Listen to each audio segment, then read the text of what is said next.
Hey, what's up, guys? I got this book a while ago, 2018. American Cartoons: A History in Pictures. Basically, political cartoons, right? From the very beginning, from the 18th century, where they're kind of crude, right? Where you now have obviously newspapers being printed, to pretty much, I think the last one is a 9/11 cartoon, which started 20 years ago. You got the intro here, breaking the shackles. The 19th century, my favorite, and the modern world. So the intro, the guy is pretty much a liberal.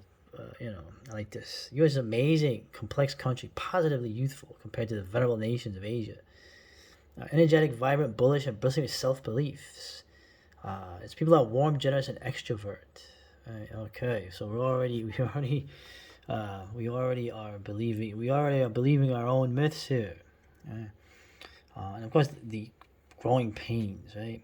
From day one, this is true. American politics have been like an endless barroom brawl, right? A never-ending battle of ideas. It's called democracy. Actually, it's called plutocracy. Actually, but, it's a way to vent off actual energy. Anyway, it's interesting here. The Centennial, the first one, right? Brother Johnson, right? The precursor of Uncle Sam. Look at this dude. You can imagine this guy is gonna cause trouble. Look at him, dandy. Um, and what's kind of funny is when you go through here, right? You have due to its underdog origin, right? Sure, America, the underdog, some kind of dog, right? Of course, I like to consider two brilliant cartoons. One shows a pistol with a number of bullets labeled homicides, accidents, holdups. American Roulette. This was drawn in 1971, and sadly, the gun debate still rages, right? Implying that there should be no debate, right? Which is actually the theme of today, right? A new reality for America. The old certainties are gone. It's an interesting and dangerous time. Oh, it's dangerous, all right. It's interesting if you like having everything turned on its head, right? Rest assured, American cartoons will keep rising to the task as watchdogs, right? Keeping the land of the free on the straight and narrow. Of course, they're not talking about those in power. They're talking about your ass. So they are fulfilling that promise as watchdogs of the state. Okay, the media. Thank you. So, looking at this, it's kind of cool. Looking at the very, very old cartoons, you see like the idea of word balloons is coming, but they're kind of like you're gonna have to like turn your neck to the side, like to read, right. But it's the beginning. It's the beginning, and right. Join or die. That's right. That's the American. That is the American slogan for sure. Okay. Probably designed by Ben Franklin, right? So obviously, it's referring to the union, these states uniting, the struggle for freedom. And the cartoons are funny. One thing I like about the old cartoons, I know people make fun of Ben Garrison because he has to label things and spell things out, but they sort of did that here too. They would have these cartoons that would have a lot of things in them. So looking at them was almost like looking at like a puzzle, right? Or looking at something that on first glance you wouldn't get everything out of it. So a lot of surrealist like kind of imagery. Oh, that's Molly Pitcher. Right? Of course, this one I remember as a kid. The tar and feathering the tax man, right? Right. And of course, George the Third, always making fun of George the Third, who I keep saying was a great king, very tragic king, suffered from genetic disease, that people thought he was mad when it was a sickness, And here you got those crazy balloons, right? It's funny for some reason they have Washington in a dress, right? Cross-dressing Miss General George Washington, right? That's funny. So you get more of this. You get the fighting. You always have a lot of fighting. Then we get to the 19th century, which is my favorite time, and right, the times, right, 1837 captures a gloomy period in American history. The country was mired in recession, right? So you see everything here. You got the pawnbroker here. Oh, let's get away from that, please. None of that. And you see like the like I said, this cartoon it has a lot of things to it. You have to look through it. There's a lot you get on it. It's like I said, it's like a puzzle. It unfolds. I kind of like that. The attention span of today would not allow for that, though. So, and you got in the early 19th century, you have a lot of boxing. Boxing is very popular, right? The bare knuckle fighting. When poor George III is given a black eye and a bloody nose. And of course, the buying all the territories. America was a country. Oh, it was one. Right? It was one. It was most of the country was purchased. Right? And the Indians are like, oh man, here we go. Yeah, it was the vast majority of the country was purchased or taken in the war from Mexico. Right? You got more boxing. You got bare knuckle with the knuckles up so that you hit. You pronate your fist for the body, but for the head, you want the knuckles up so you don't bust your hand and you can get them up the eye socket. More boxing, like jab, bop.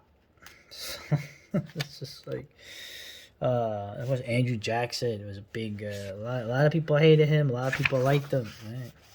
And more boxing. Everybody wants to fight. Right? Yankee Doodle, you strike your own father. Look, there's England. So. And you got some interesting things here. Now, what's funny to me, obviously, I look at these things from a very different perspective. Although, I will say, if you look at the cover here, you got all the socialists, the anarchists, the Henry Georgists. Right? Yours truly, especially in the 19th century, particularly towards the second half, my sensibilities would be very much of the left of the time. Okay? And you see slavery as it exists in America and slavery as it exists in England, okay? And there is truth to both of these, okay? And there's an exaggeration to both of these, okay? But nuance is not allowed, okay? Whether back then on one end or now the other. So, and the thing to always say is that you always had opposition voices in America, okay? Except during maybe some of the wars you had where that stuff was put down, like First World War, the Second World War, the Civil War, when all that was thrown to the dogs.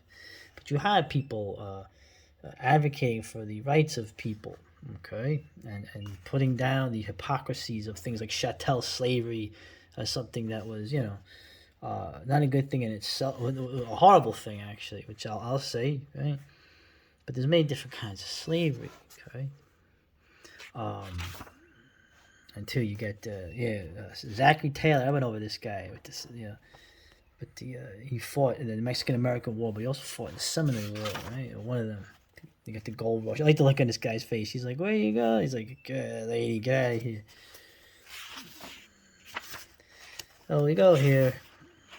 All right, now these civil wars coming. Actually, I like how surreal some of these things are. They're like horror. Obviously, I'm gonna do more than one vid of this, but let's get to the 19th century. We got more boxing, right? We got Jefferson Davis and the butcher Lincoln. Oh, here too, right? The images seem to point to a Copperhead, a Northern Democrat supporting the Confederacy. Well, Copperhead was a slur. Okay, some of them supported the Confederacy. Some of them that were considered Copperheads were just men that didn't think that this should be a fucking war. Isn't that crazy?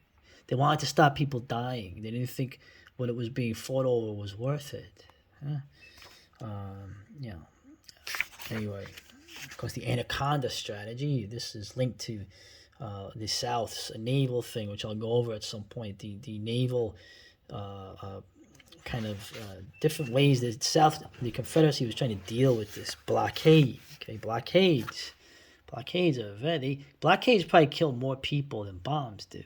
Okay, in war, if you know what I'm talking about. Okay, everything from Iraq to Germany in the First War. But anyway, so I go here. Now this is funny too. There we go. Now even me, I'm almost 50.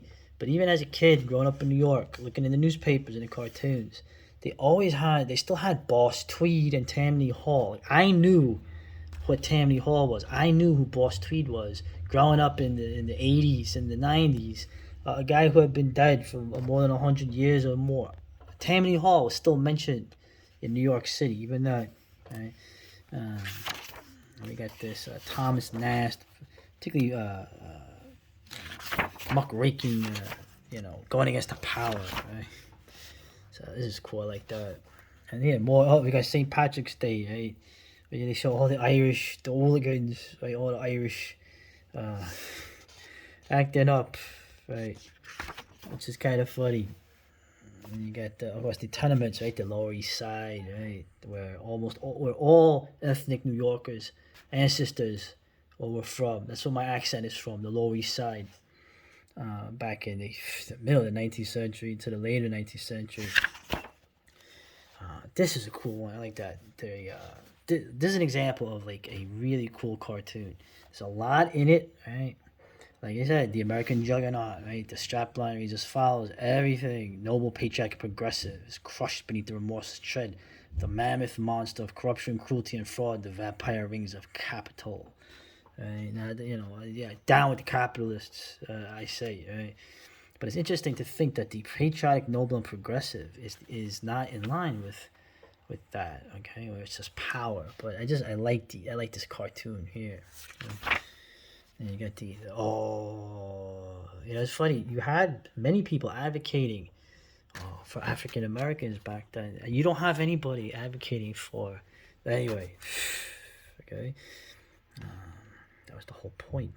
Yeah, I got more boss tweet. What an ugly son of a bitch. Like this here, you got Oscar Wilde, the dandy, on his American tour. You got the oh boy. You got these capitalist pigs, right, and monopolies. Okay, now I have a mixed view of the robber barons. I don't. They could be scumbags, but they could also be good. Right? And of course, not a fan of Edison. Everyone knows this guy was kind of a shyster, and this is what I'm saying, the decadence of the Wizard of Menlo Park, right? I like these old cartoons. They're very involved, like a puzzle. Like there's so much to look in here. You're really getting, for your nickel or your dime, you're getting stuff here. So, of course, we got this one going against the Knights of Labor, right? Oh, the evil Knights of Labor. The heroic Knights of Labor, okay? So, the Chinese Exclusionary Act. Troublemakers and anarchists. Well, actually, the Knights of Labor were known to throw out and beat up socialists and anarchists. They were very much Catholic. And, of course, they were being undercut by Chinese labor, okay? The problem, of course, is how can you go after the powerful people that undercut you? You end up going after the people they're using, which is always a strategy of those in power. Okay, so I like this one here too. Uncle Sam's lodging house. The Irish guy, you bastard! Look, he's mad. Finnegan. All right, we're getting to the end here. Now this is funny, right? Near the end of the 19th century, you have skyscrapers going up, right? Some of these are really cool. And it's going to capsize Manhattan. Well, now they say that the city actually is sinking from all the high rises that have gone on just recently. So it's kind of cool, right? This has never come to pass. Now it's always funny when you see something, right, from the past, even 70 years, 80 years later, things that they thought would come true that didn't come true. Some of them came true. Right? And I like this one here too. Talk about the heroic. This one, especially in Pittsburgh, those Pinkerton scumbags. These people fought them and kicked and killed like a bunch of them, right? In Pennsylvania out here. This was in Western Pennsylvania, right? Good job, man. The real working man who fought, right? Of course, the yellow kid. Now, I thought when I first saw this, I said, "Oh, this is no good." But he's Irish. He's Irish, and to those people who say the New York accent that I have didn't exist until the 20th century or the middle of the 20th century, you're out of your mind, right? Look at this. What kind of work would I do if I had to earn my own living, right? That's the accent. So it's like a mixture of Dutch people speaking English and Cockneys, right? The yellow kid. Gee, I'm tired, right? So watch any freaking old Dead End Kids movie. You'll see what I'm talking about.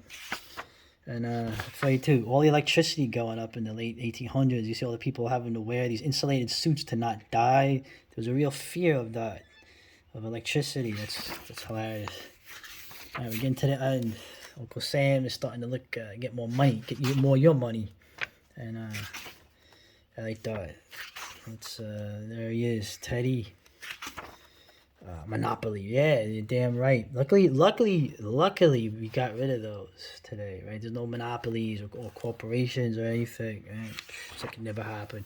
Let's end at this, because the modern world is where things really start to build what we to the narrative of what we have now.